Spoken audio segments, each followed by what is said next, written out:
have another YouTube plan. Dan here from Geekcast Radio doing another comic book haul video. This is where I go through my recent pickups from the comic book store. I don't do any in-depth reviews because I haven't read most of these books yet, but I'll let you know why I picked them up, the reasonings for it. I do try to order these and least anticipated to most anticipated. It's a smaller week, and all these books I obviously want to get because I'm paying for them, but I think it's a pretty good week with some solid books coming out and some new books I'm excited about, but also picked up some books from last week that I missed because I forgot that were there and one that was actually sold out. So I picked up the What If True Believer, What If Jane Foster Had Found the Hammer of Thor.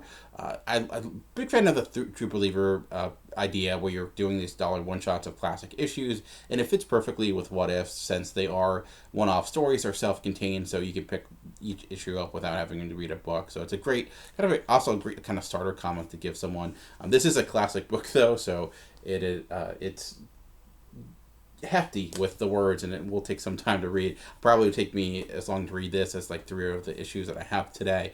And surprisingly, no, it's not just all of Jason Aaron's Mighty Thor run in one, but it is kind of funny knowing that you have this idea and that's been obviously changed since then. But I love the What If books. Some are better than others. I've never read this one before. I've heard good things though, so I thought I'd pick it up. I think there were some other ones that came out this week, but I've been kind of just picking and choosing which ones. Another book I tried to get last week, but my store sold out of it was Bordertown. I've actually read this issue already. I read the first issue. I enjoyed it. I'm like, let me continue with that. Went to pick up issue 2. It wasn't there, and my store ordered me the second book. But within that time, I was able to read it digitally. I don't think the second issue was as strong as the first issue. It was still good, but it felt less complete, and a transition issue that just needed a little bit more to kind of make it feel like a complete story, or at least a complete part of the story. Having, I think, newer creators, you tend to see that where it's having trouble. They're writing for the trade, or they're writing their complete story, and how they chunk it up is sometimes clunky. The first issue was really strong. I do like the science fiction element of it. The art's pretty good as well. Pretty strong colors. There's a lot going on in this book, and it feels like a Vertigo book should. It's socially relevant without being obvious, at least in my opinion, but it's not also the thing that's defining the book. So I highly advise picking up Bordertown. I think this has potential to be... I have all the stuff that's come out for Vertigo, the Sandman books, the Lucifer book that came out today. I think Bordertown has been their strongest, and funny considering they're bringing back the iconic Sandman, and to me it hasn't really been as good as just kind of giving new creators new ideas. Funny how that works. Alright, so this week's books, starting with Venom Annual number 1, which is actually the first ever annual for Venom, which is kind of crazy. It's a character that's been around forever. I guess his series haven't really been ongoing. It's been a lot of mini-series here and there, or macro series. The reason I'm not super anticipating this is because it is by Don and Cage, but we have a bunch of other creators as well. And annuals tend to be hit or miss. I do prefer annuals that are not specifically tied to the ongoing story, and you get kind of more freedom there, because I feel like that gives the opportunity for anyone to jump on board.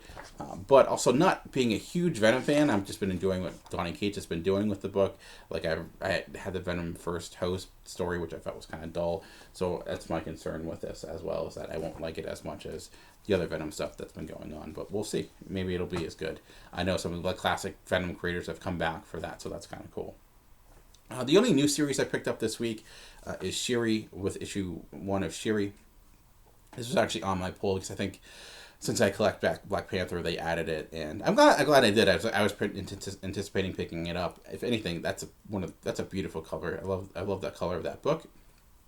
And if you haven't checked it out yet, I have a video now called Starting Points, where I go through the starting points of each new comic book day, new series, ongoing series, starting new arcs, graphic novels coming out, and I highlighted Shuri as the biggest new book coming out this week, and I kind of followed my own advice for a change and picked it up. I think it's coming in a good spot too, because you have the Black Panther book that's in space, although I feel like this does somewhat spoil that possibly, because we learn T'Challa is actually in space, and in that story we're not sure yet. I think Marvel's having the tendency to trip over themselves lately with this, and also Fantastic Four and Marvel 2-in-1. We'll see though. There's still some things to be said for that book, but I think Shuri's a fantastic character. I certainly think that she deserves her own series, especially after being like one of the highlights of the Black Panther book. The writer, and I'm going to butcher this name, Nnedi Okorafor, actually do have some experience with her comic book work. She wrote this book for IDW earlier this year called Eknar the Black Knight, or something of that nature, which I adored. It was about the slave growing up in Egypt and his rebellion. I was really waiting for the second issue that was supposed to come out in July, I think, but it just hasn't come out yet. Perhaps it's because she got this book. It's been delayed. But I thought she had a really strong sense for comic book storytelling, even though she's new to the genre. Also find the art pretty strong as well. So really looking forward to this. I'm glad that Marvel's like, it makes sense that they're doing this, but I think it's also a combination of giving a new creator the opportunity to do something with a classic creator, and it's worked with Bordertown. Maybe it'll work with Shuri as well. I know also Unstoppable Wasp came out this week. I didn't pick that up, but I might later next week. I'm not sure yet. But also coming out this week is Thor with issue number 6 or 712 if you go based upon the legacy numbers. Christian Ward on art. Jason Aaron, of course, writing it because he writes Thor. That's what he does. I love Thor. Christian Ward art is just, man. I love Mike Mignola. I can't think of the name of the person who was doing the art before this. I know a lot of people didn't, but I enjoyed his stuff. But Ward's on another level, especially fitting the aesthetic of the future Thor, King Thor, where the world's ending. It's great to look at, and I like how it's kind of going back and forth with the present and future. It was revealed that the War of the Realms is Marvel's next big event. I'm obviously a little ambivalent about that. Jason Aaron's writing it. I'm excited for that story, but I kind of just wish it existed in the pages of Thor. I get why not, though, because you have this epic battle with all these different things that's been building for 4 or 5 years now. So if you can do it big. But I just hope it doesn't, like, what makes Thor such a good book doesn't get lost within all that. We'll see. I don't know if they announced who's going to be the main artist or not. So, considering that you have Jason Aaron, who's worked with a lot of different artists throughout, his Thor runs, because it's been for so long. The next book I picked up was Black Badge number 3, another fantastic series by Matt Kent and Tyler Jenkins, and art by Hilary Jenkins. I started picking this series up because I loved Grass Kings. That ended earlier this year, sadly, but heard this was coming out, and it's like, you know what, I'm going to jump on board with that. And it is this story of secret ops Boy Scouts and their missions, and it's like a combination of Apocalypse Now and Stand By Me, a coming-age tale that's certainly kind of showing with politics of today that aren't necessarily ham-fisted. It does have a timeless look to it. Tyler Jenkins' art tends to do that. It is much more all ages, in my opinion, than Grass Kings. I think having another colorist makes that happen. There's a little bit more definition to his work with the additional colorist. Grass Kings was much more... there was much more of the aesthetic was very loose, and there's a lack of definition, very sketch-like in a way. But I think with having an additional colorist, I think it gives it that more appealing look that I think kids could somewhat enjoy.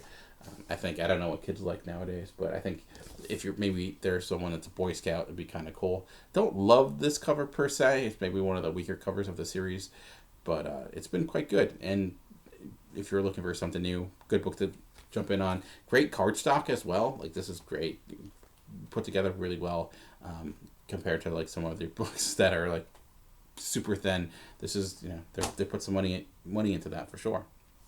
All right, last 2 books, and this kind of morphed into the Jeff Lemire corner with these 2, and you can probably tell what books those are if you know what's coming out this week. The second to last book is Gideon Falls. Not going to open this up because I don't want to spoil anything for anyone, but this is Jeff Lemire and Andre Sorrentino's horror story. Ultra surreal, dealing with the small town where you have a priest running into murder and mysterious things going on, and also you have there's a man living in Toronto, and they seem to be connected, and he's schizophrenic, looking for messages in the trash, and it all is intertwined with this black barn imagery that seems to be connecting both of them, and it's ultra surreal. There's some rather trippy moments, especially the last issue, which is why I don't want to open this up. This is the beginning of a new arc. As I mentioned in my starting points video, the first volume also comes out today. So if you're looking to pick up Gideon Falls, it's a great opportunity to do so. I think most Image first volumes are only $10. It's well worth that. I think it actually probably will read better even in trade. But I don't know how long this series will go. This is a book I think you could end in the next 6 issues. It could end in the next 50 issues. Who knows? Depending on how well what they have in store. It might just end when when Sorrentino runs out of things to make a face out of, because there's been this continuous motif with every book where there's a face on each cover, but they've been beautiful covers. All right, the last book I will be discussing today, the book I'm most anticipating, Black Hammer: Age of Doom, number 6. This is again another story arc for this kind of. So this is a one-off, or at least a diversion from the main story, with guest artist Rich Tomaso. Very different art style than what's typically found in a Black Hammer book. I think they've done this a few times where they've done where we've had ongoing story and it's diverged to do more story centric on a specific character. I don't know if that's what's going to be happening here or if it's a flashback. They tend to adjust styles when it's trying to fit a certain mold of a character that's reminiscent of Adam Strange, or when they were telling the general Black Hammer universe story, it looks very Kirby-esque. So I don't know if that's why this art is the way it is. I'm trying to avoid it. The reasonings why, but I don't know. This similar. I don't know how longer this book is going to go for. I try not to spoil it, because I didn't, unless I know. Because when you know where a series is going to end, it can ruin things at times. But I don't see it going much longer. With knowing the reveals of the last few issues, it seems like there's not much more room for the story to go. So that maybe that's why they're doing some of these, flashbacks or diversions into other characters. But it's been one of the best books published, period. I love a great deconstruction of the superhero genre, and the Black Hammer universe has done that with Black Hammer, with Dr. Star, the Quantum Age as well. So even if Black Hammer ends, I think this is a universe that can be going on for some time, with all the different installments they have, and I think they've announced a few others as well. So we haven't had another writer do the Black Hammer books yet, but I could see, knowing Jeff Lemire's friendship with someone like Matt Kent, him stepping in to do a book. But I don't love that style of art, but it could certainly fit the story, considering this is, I think, more of a classic look at the books. But all right, well, I've rambled enough for this week. But if you want to listen to more from me, check out this. As I mentioned, I have the starting points video that I'm going to be releasing each week. Hopefully be dropping those on Sundays as I go through ongoing series, starting new arcs, new series worth your time, and graphic novels coming out. So it's a good preview of what's going on, and trying to pick specific starting points if you want to kind of try something new, expand your horizons. And also be having some graphic thoughts videos coming out where I kind of go through some graphic novels I've been reading. Been actually spending a lot of time reading graphic novels as I'm trying to catch up on one of the big books before I construct my top 100 graphic novels or comics of 2018, which is, I got to start writing that. Usually takes me some time, so usually mid-November. So I have to do a lot of the reading now to do a lot of the writing later. And then also for Geekcast Radio, we have some big things going on right now. We have a wrestling tournament, not legitimately, but a versus tournament with all these different tag teams. We're going to be doing a top 100 countdown of top 100 wrestlers of all time. So if that interests you, check that out. We do a top 100 each year with different topics. And this year is wrestlers. It was based on fan vote, and people wanted wrestlers, and we're gonna go through that. So I've been trying to construct my list, and it's challenging. It's much more easier for me to do top 100 animated films or something like that compared to wrestlers. It's much different exercise, but it's been fun. It brings me back to the days when I used to watch wrestling on Monday nights in the 90s, like most people my age. But showing my age, I guess. But that's it for me. Just remember, ultimately, comics are for everyone. The key is finding the right one. Until next time, thanks for watching.